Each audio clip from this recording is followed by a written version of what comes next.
Welcome, everyone, to another edition of the Ratitude Podcast. I, like always, am excited. But before I start, my director of Juicy and Delicious, Kristen Miller, always reminds me, and I always forget, to ask people to subscribe to our podcast. Doesn't cost you anything, so just do it. And to like it. Doesn't cost you anything, so just do it. And it helps us reach more and more people. But I have another beautiful guest here, Charlene, who I think I met about a year or two ago. I don't even know what I did. I went to a place down in Long Beach, and we went and listened to some music with a group of people, and it was a lot of fun. She's triplets. She's one of three sisters. It's like so cool. They were all there. I got to meet them, and she does some amazing work with midlife mentoring and intervention. And as usual, we're going to talk about that stuff. But what I really want to do is talk about how Charlene's mind developed, because I'm looking for inspiration for our guest, our audience, to give them some clues on how they might be able to evolve or grow their own minds. Because everyone wants to live a Ratitude life or a big life or a wonderful, adventurous, courageous, beautiful life. I just happen to call it Ratitude because my name is Radnoti. You could be Smith and it could be all Smithitude or Shalenitude or whatever you want to do. But I'm here to hopefully inspire you to think about what you think about. And if it's not serving you, change it. And so, Charlene, welcome to the Ratitude Podcast. We're so excited to have you here. Well, thank you, Robert. I tell you, I always feel welcomed around you. You're like a welcoming committee in life. And I feel I'm that way too. That's one of my goals in life, is be a welcoming presence on the planet everywhere I go. And you're like that too. So that's why I was so excited to come see you today. Before we get into stuff, then, I want to take that question in, or your comment there, that you want to be and you are this welcoming presence. Where did that come from? How did you become that way? You know what's funny? You just brought that up, and I have not thought about it, but I thought of my father. He passed away when I was 16. But I grew up in Chicago, and we'd go down the expressway, Kennedy Expressway in Chicago, any Chicago people out there. He would always look at the guy at, the toll booths. At that time, they were live people. And he would look at their names and say, "Hi, Mr. Smith," or "Hi, Joe." And he was always welcoming, and my mother would make fun of it. Like, oh my God, you know how some couples, they'll judge their spouse. But I never forgot that. And he had a welcoming spirit in himself. He'd made sure he said the person's name and hello.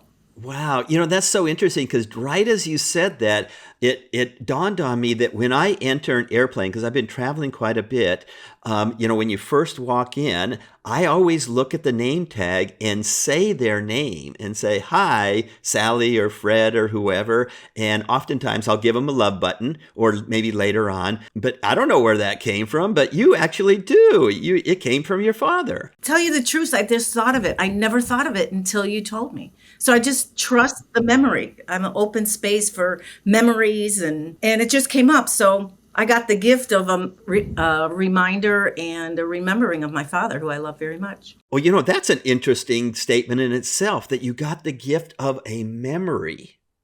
And, in a lot of the work that you and I do, we're trying to get people and ourselves to be in the present moment, right? But there's a place for memories. There's a place for looking back. It can be a source of inspiration. It could be a source of just joy. It could be a source of pride, or that I'm enough, or something like that. But it's so interesting that you just use that word, because I'm reminded in my iPhone, every day I get these memories of pictures from the past, and I kind of scroll through them and go, "Oh yeah, that was cool. That was cool. That was cool." And I get a little bit more joyful. Right. I used to, if I felt a little lonely, because I was single for a long time, I would look at photo albums when we had photo albums back in the day. And now we could look at our photos in our phone. Yeah. And I used to tell people that, because, I've always mentored people. Yeah. And even painful memories, sometimes they're a gift when you didn't even acknowledge it then. Yeah. And then all of a sudden you see it, and hopefully you look at the pain as a gift and opportunity to expand as a human. And we could talk about that later on what I'm doing. But so I think they're all gifts, and sometimes they hurt a little bit. Yeah. I usually I'm just focused on you, but you triggered something in me again. And I'm currently working on the gene keys. I just discovered it like two weeks ago. And part What of is the it? gene keys. There's gene Okay. keys. And part of it is there's 64 gene keys, and each one has a shadow, a gift, and a city, which is sort of like an evolved state. But what the process is to go into your shadows and to sit with them and just observe them and not ignore them, not say, I don't have them, because we're human and we do. And just as you said that, I thought, that's what I'm doing in this new practice that I've just started. So it's kind of cool. But I want to talk about me. I want to talk about you. What are you doing right now? Tell us what you do right now. What I specialize in is life reinvention. And I decided to do it with midlife and beyond, the third act. I'm in my third act. I'm 66 years old, and I feel as dynamite as I was in my 30s, but just wiser and more grounded, right? I remember a story. I'm from Chicago, as I said. I live in West Los Angeles right now. I was driving down that Kennedy Expressway, and I had a business for many years. I had it for 26 years, sold it 5 years ago, and probably about 20 years into it, I was driving to get off at Ohio Street, which goes to downtown Chicago. I started sobbing. And it happened a few times. Right when I was going to, work was maybe 10 minutes from there, or 5 to 10 minutes, depending on traffic. And I started sobbing. And in retrospect, years later, right, I look back, I was in the start of one of my reinventions in life. And it was painful. I thought, was I depressed? Was I whatever? Maybe something was in it, but I knew something had to shift. And at those times, when you're owner, I was a CEO of a company and I was doing well, but sometimes we have golden handcuffs. And if no one knows what that is, Robert, do you know what a golden handcuff is? Yes. Yeah. When you go in a company, you could be C-level or whatever, making a lot of money in a company, and it's not in alignment with you, but you stay because you have the golden handcuffs. So that's what I was thinking at my company. It was hard to, 20 some odd years at the time, it was hard to make a decision. But I realized why I'm coaching and mentoring in the midlife, I didn't ask for help. I had it all within me. And spiritually, thank God, metaphysically, someone said, if you don't know your next step, be right where you are and trust that you will know your next step. It was probably about 5 years later, I ended up selling the company. And I just made good. I realized, I don't know my next step, so I'm going to stay here and make the best of it. And I did. So that was part of my reinvention, but it was pain. I wish I had a mentor or coach or something to talk to. And that's why I think I'm doing what I'm doing. And I'll get into it more when we go forward. Does this make sense to you? Yeah, but you stayed in Chicago. How did you get to Los Angeles, to California? Well, I have to tell you, I visited California and I went to the Agape International Spiritual Center. My sister invited me to. And I went there and I was like, his language, Michael Beckwith, his language wasn't something I just caught. My heart caught. Yeah. I didn't understand everything he was saying because he talked really fast. And I went, then the weekend later, I got in Chicago a little postcard about going on a weekend. It was, I don't even know what it's called, but I decided to go by myself to this weekend in Los Angeles from Chicago. And I used to listen to their music when I was there. I would get CDs and I had speakers all over my place. So I would listen to it in the morning. So it was great. It's like my church, not that I go to church. And I met him and I said, I need a crash course in this. So I wasn't ready to move, and I ended up doing classes, and I become a licensed spiritual practitioner. And you had to get licensed for it, and I've always been in leadership. I thought I'd go one path in leadership in that area, but I decided not to. That wasn't it for me. And how I got there is like a last year of studies, I moved to Los Angeles. And I decided I was going to stay here. I didn't want any winter. Here it is, myself. I don't want another winter. I agree with that. And to study. I was being pulled by a vision rather being pushed by pain. It was scary, but I did it. It's so interesting that you say that, because more and more I'm coming to believe, and I think I first became aware of this process in reading the book Celestine Prophecy 25, 30 years ago. Yeah. And it's all about, the guy, and he keeps seeing these signs or insights. And he learns that they're there in your life all the time. And you just have to sort of become more conscious.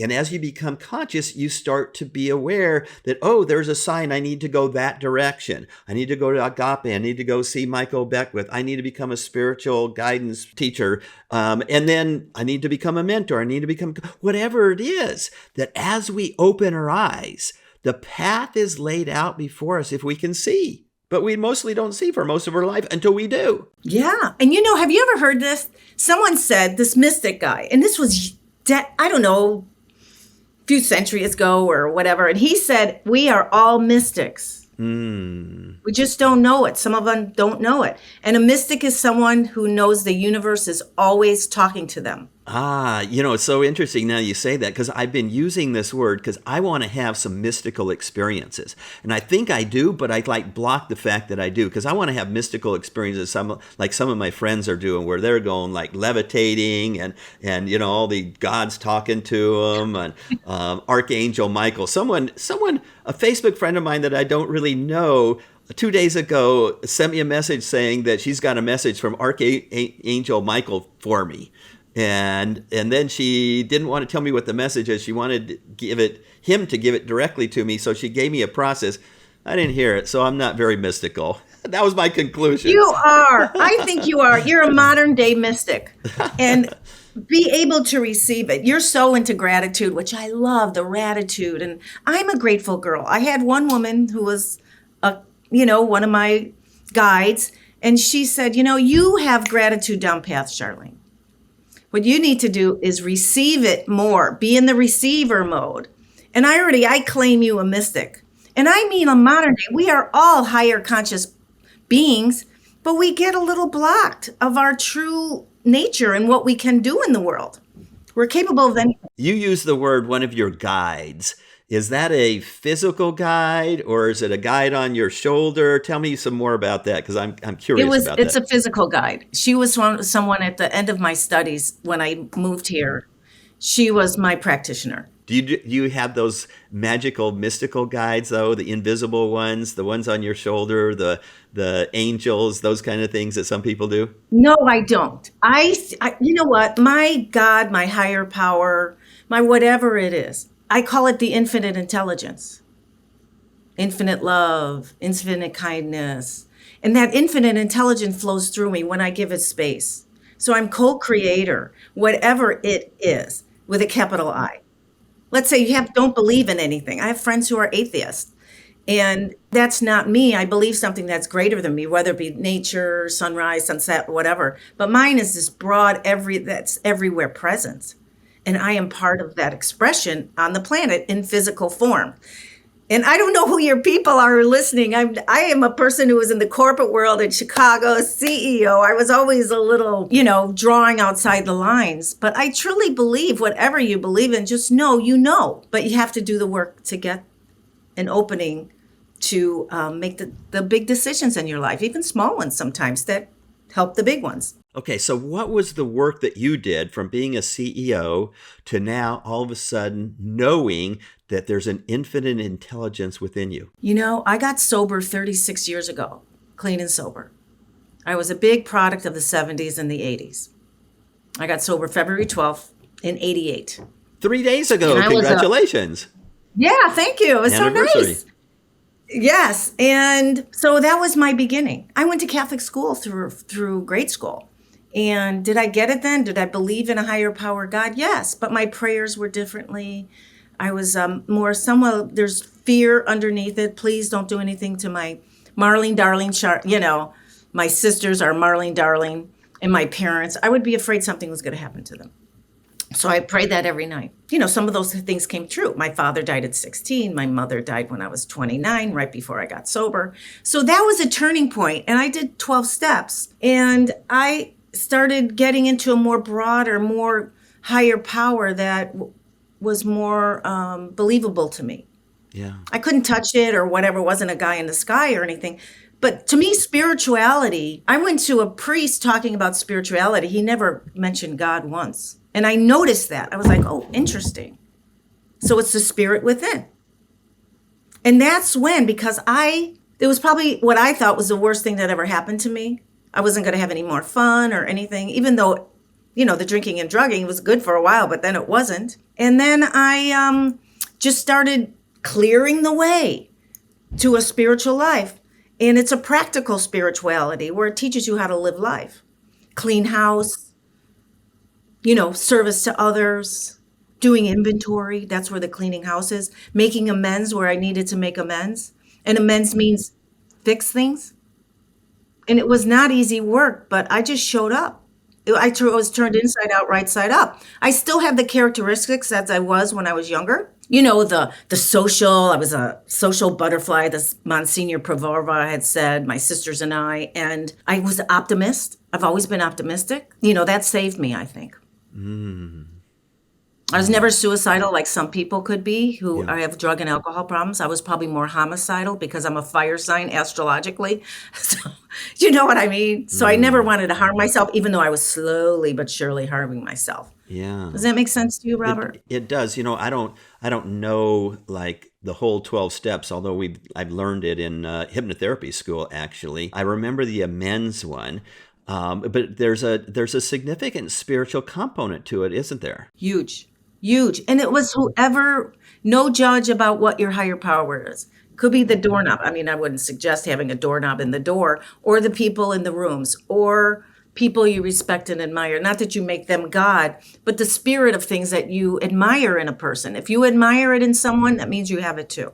It may not be developed yet. The serenity prayer is a beautiful prayer too. Yeah, beautiful. Yeah. God grant me the serenity to accept the things I cannot change, the courage to change the things I can, and the wisdom to know the difference. And I'm saying it because maybe someone doesn't know it. Yeah, but there's another beautiful one, which is a third step prayer. One part of it, which I take with me everywhere I go, is relieve me of the bondage of self. What does that mean to you? Taking things personally, knowing, if I want it just for whatever I want to consume. Or maybe I'm judging someone. Maybe I'm and I'll talk to you later about some of the saboteurs that I work with in my mental fitness work. How would you, as a coach then, or a mentor, someone that is judging themselves, how do you work with them to get rid of that? Because it's an ingrained pattern. To me, it's a human characteristics. How do you actually deal with someone?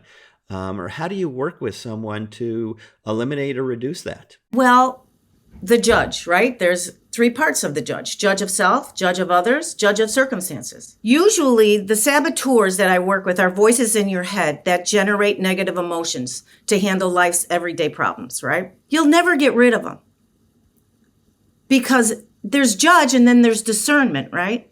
The judge is the master saboteur in your life. In the world. You see it now. Politics, corporate, the haves and the have-nots. And that's the numero uno, the master judge. Then you have accomplice saboteurs. Like, for instance, I brought mine out. I do a test, a positive intelligence test, something that was done by Shirzad Sermin. He has a book out called Positive Intelligence. And I became a coach through them. You have the hyperachiever. Someone like me, it's like I have my blinders on.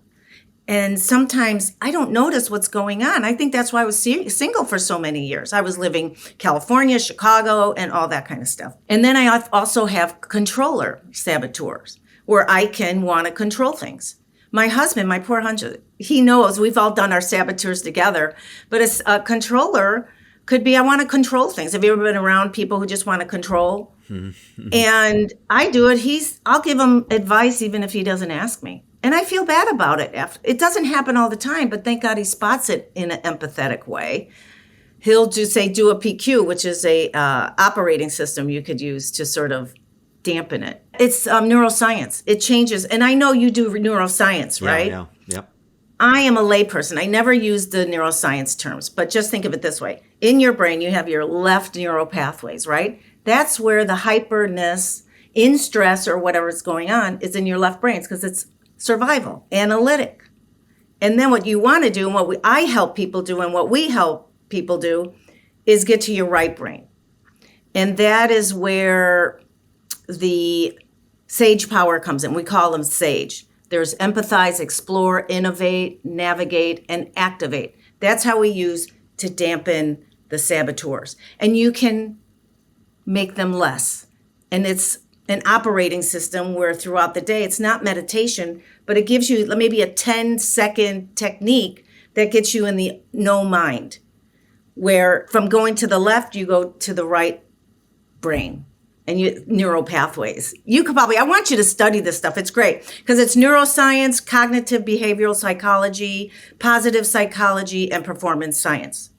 So I'm going to give you, I wish I would have done this. I would give you a saboteur assessment. It takes 5 minutes to do because I think I'd love to see what yours are, if any. So you've been using some words around saboteur, almost like archetypes. Is that a particular model that you've adopted or developed? What is that? Shirzad is the one who developed it. He's from El Palo Alto guy.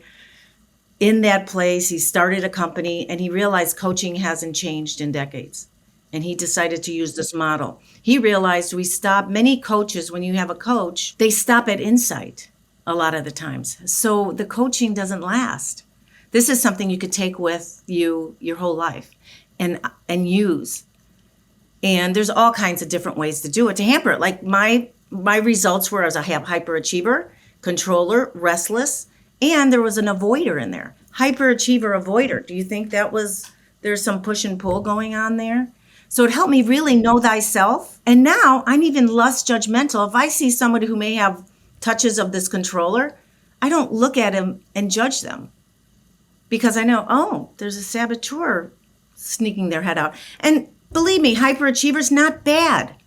You're an achiever, but you just are, operating on that pendulum. You're swinging over at moments. You're not always like that, but especially through stress. I work with busy people, CEOs, owners of companies, people who want to grow in leadership. I do personal and small business leadership. And I tell you could be as successful as you can be, but you have these things operating. And I want people to sleep good at night. I want them to take things one moment at a time and come from non-judgment to yourself because you'll never change or get better or be happy. Would it work to give me the 5-minute test and the audience could be answering the questions at the same time? I wish, but I don't think it's possible because you'll get something sent. What we can do is put it in the notes and your podcast and send it. And what you can do, I'm doing complimentary saboteur assessments with a debrief. And I'll send it to you and I'll just say, when you get the results, send it to me. I would be so happy to have a 30-minute debrief. We'll put that in the notes in the bio, in the write-up. Kristen Miller, she prepares amazing write-ups for each of our podcasts. So that's a done deal. That's great. And to let you know, we live in a world of so much change, so much polarity. We need mental fitness. It's scary. And I'm not coming from fear. Even though I said scary, I don't know what's going to happen. But I know we need to be mentally fit and be less judgmental and live life fully and as a full human being, balanced, and just have some joy and fun. And I'm not saying my clients don't have fun and joy. All I know is that they could be, more open to the joy in your life and not just achieving or wanting to control through fear and lack. And there's stickler, there's pleaser, there's victim, there's hypervigilant. When you're hypervigilant, you're afraid of everything around the corner. What's bad going to happen? They're watching the news 24/7. 36 years ago, you went through this 12-step process, and then there was a sort of a shifting. But along the way from there to now, what were some of the influential things that happened or that you learned to maybe accelerate, maybe even exponentially your own growth? I have to tell you, I had to learn how to be a good human being. Not that I was a bad human being. I felt like the 12 steps and everything else I saw, like the 12 steps were like my backbone. And then the ribs were my studying higher religion, spiritual, and listening. I always looked for heroes. And I learned because I know I'm a leader. So I would read biography of leaders. Gandhi, watch movies if I didn't want to read the book on people. Tony Robbins, I did a lot of Tony Robbins stuff. I did gut work. I did everything I can. There was a self-love I had for myself. And I believe part of self-love and loving someone else, like having a relationship right now, and those relationships I had before, I realized I was not willing to be influenced by another in a relationship. So I had to learn to be influenced by people close to me, but also the teachers in the world. I believed in people. I worked it. I put the pedal to the metal. And I also meditated. I also prayed. I also did yoga. I also worked out. I also meet people like you. I followed my intuition. My intuition is my superpower. And since I got sober, I feel like I've catapulted to the fourth dimension. And that's what they told me.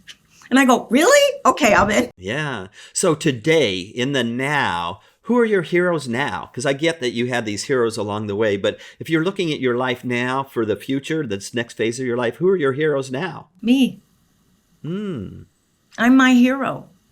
I showed up for me. And when I don't show up for me, I have empathy for me. First, I have to start with me. I'm my own hero. And when I go to Tony Robbins or other people along the path, it's funny talking to you now, I'm like blank, who am I saying? Or Michael Beckwith, or just other people that I admire, or I go to a meeting, an AA meeting, or I go to someone who's speaking. I get these little hits that forever changes me. Everybody can be my hero. The guy who's in the street. For 30 days, I did this mantra course, and I was doing mantras all the time. It was great while I'm walking, and this is when we lived in Chicago. I'd see a homeless person. I made friends with homeless people because I kept going down the street. They weren't all over, but certain ones, we fell in love with each other. I'd see him, give him $20 or something like that. But this one woman I remember when I first started doing the mantra, we saw each other and there was a recognition. We hugged each other. She was this Black woman, a little overweight. She's like this. We're like, good morning. She is my hero. And I don't know, it's like who else? Al Gore, who's trying to clean the planet up. Can I do better in that way? Sure. But he's like my benchmark and the people that are working with him. You're one of my heroes, Robert. I love your joy. I love what you're putting out there. You live bold and beautiful. Well, thank you. You kind of got me speechless a little bit there because I was thinking. Why? Al Gore, he's like 20 years ago now, isn't he? I know, but I still remember him. Oh, okay. Well, that's wonderful. Isn't it weird that came up? Yeah, it is kind of weird that came up. I don't think anyone's mentioned Al Gore to me in a long, long time. But anyway, it's all cool. It was meant to be done. It was meant to be done. It was meant to be done. So what are you doing nowadays, or what's happening for you in the next phase of your life? What are you looking forward to? Thank you for asking that question. Remember I told you, I feel like I'm in my 20s or early 30s. I feel like a puppy inside. That's like just looking forward to life. And I am right now, I'm building an office space for my company, Life Reinvention Now. I decided I don't want to do any commercial rental or anything. I started to invest. Lucky, when I first started, I always worked on commission most of my life. I was worried about how to pay my rent. And then through the years and how I got fortunate to sell my company, now I'm able to not worry about that. Where before it was like the scariest thing of the day is putting 2 feet on the ground when I woke up in the morning, because I had to, my parents didn't have a lot of money. So I'm sort of self-made, but with the help of a lot of people. I didn't go to college. I went to SWU, Streetwise University, and I just trusted in showing up every day. So that's what I'm doing now. I am embarking on this Life Reinvention Now. I decided I'm going to get on the big stage. I've decided that I'm going to be worldwide. And that's what I want to do. And I want to have a great relationship with my husband, in which we do, and learn together and grow together. He's 72. I'm 66. It's like, this is the third act. I'd love to have a fourth act, whatever that is. Yeah. Yeah. And I want to help people, especially people who are busy people. People who have done some work on themselves and want a life beyond their wildest dreams. Those are the people I work with. One guy I work out, and it's great because I'm working out with people nationally, but I think I can help people. I think I'm part of the transition team in life, and that's what I want to do, and in whatever way I can. And I like to give away stuff. I love doing complimentary stuff. And if somebody wants to work with me, like the saboteur assessment, I have a reinvention meditation on my website. And I do grief recovery. You were on my podcast that one time. I don't coach anyone on that unless they need it. I think a lot of people are walking around with unresolved and incomplete grief, and there's a block with them. And I love to share, like you do the hypnosis. I will refer you to anyone, and I want to share the world with people. That, me personally. And I love when I work with clients because I get infused with this beautiful energy. I want to live in the world large. That's where I'm at with Cool. Life Reinvention now, And and you write a book. And write a book. And do you have any events coming up, or that's just kind of on the horizon? Well, I have a group of 6 people in a pod that's coming up in April, end of March, April. So I take you through 7 weeks of this positive intelligence, and you get together once a week. And then I have an operating system. Positive Intelligence has an operating system, an app. It's wonderful to work with because you get the PQ exercises, which positive quotient. You get more into your sage powers, which is empathy, exploration, innovation, navigation, activation, and you learn how to do it, and you don't do it alone. It's this little operating system in this app. I use it all the time. And so I want to teach people how to use it. They get us free saboteur assessments, but usually I suggest after the 7 weeks, let's work together. I do 12-week packages. I do the 7-week, but you'll get some. It's just sort of awakening a little bit, the insight. No, I want to do 12-week and 24 weeks, and I just signed somebody for a year, especially the CEOs. They need help. They need someone out there. They're not peers to the people they work with. They need someone who's a peer. I'm not saying I want to do a Fortune 100 firm. I had a small, successful business, but people like me who want to live the best they can, and they don't go through what I went through. The pain is good. When I cried going off the freeway, expressway off Ohio and Chicago. But I wish I would have known about coaches. I didn't know. I don't even think we had them in that time. I don't know about it either. And I think for me, it was culturally, you don't ask for help. That's a sign of weakness. And then all of a sudden I showed up at Tony Robbins, actually. And when I didn't even know who Tony Robbins was, it was just between cross country and track seasons. And my wife's cousin invited me to come. And all I knew of Tony Robbins was that he hypnotized Jack Black in the movie Shallow Hal. And I love that movie. So I go, yeah, I'll go to that.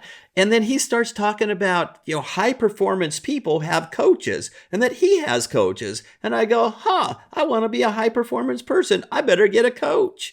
And I haven't looked back since. Yeah, absolutely. And as I'm the coach, I'm also a mentor. Coaching, you ask exploration questions and all that, which is beautiful. But sometimes people don't know how to answer the questions. So maybe they need a little guide. I always say, I may say something maybe contrary to what you're thinking or where you want to go, but it helps spark something. Like when I'm talking, you're like, oh, that sparked this. Yeah. So that to me was my mentor part of it. This is what I did, the peer-to-peer, but I'm not a peer. Well, and I don't know if coach is the right word. I just use that sort of globally because I now look at it as I've got a team. I've got a relationship coach that I've had for like 9 years.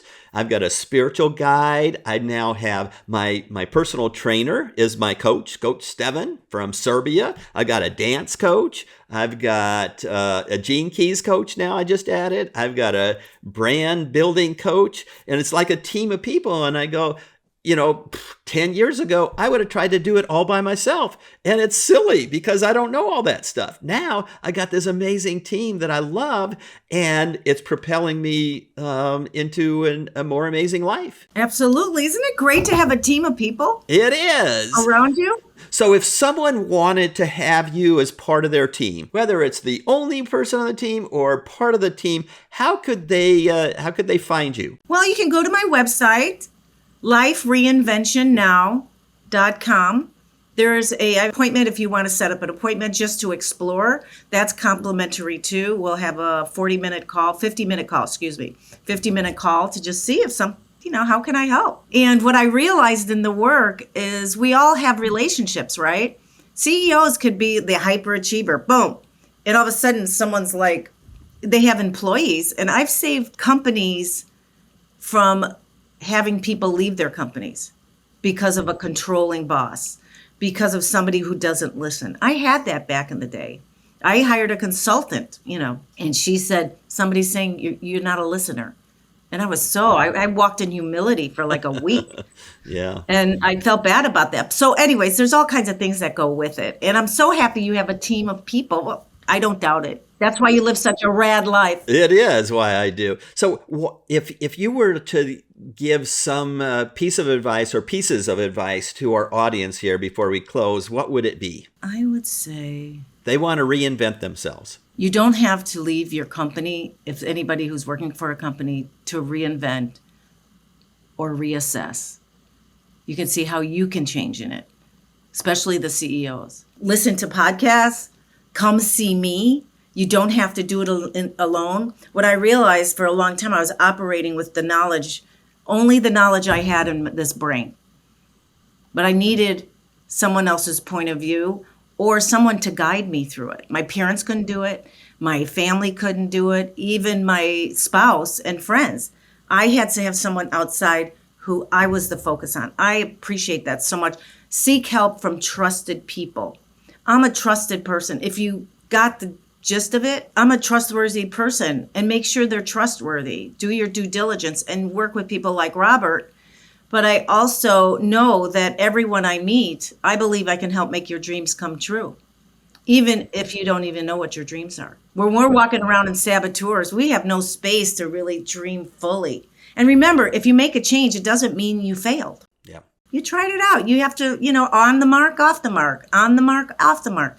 Call me. I'm here for you. That's beautiful. Or other people you admire. Charlene, it has been such a pleasure and honor to have you here on the Ratitude Podcast. Thank you very much. I look forward to seeing you on stage one day, or maybe doing a joint venture project somewhere in the world, because, I like to go all over the world. I've got a trip coming up to Vietnam in April and then Croatia in June. Maybe you should join us one day. Thank you very much, Charlene. I will. I promise. It's on my bucket list, and you have to come to LA and see my new office when I have an open house. I will do that. Thank you very much. You're welcome. My total honor.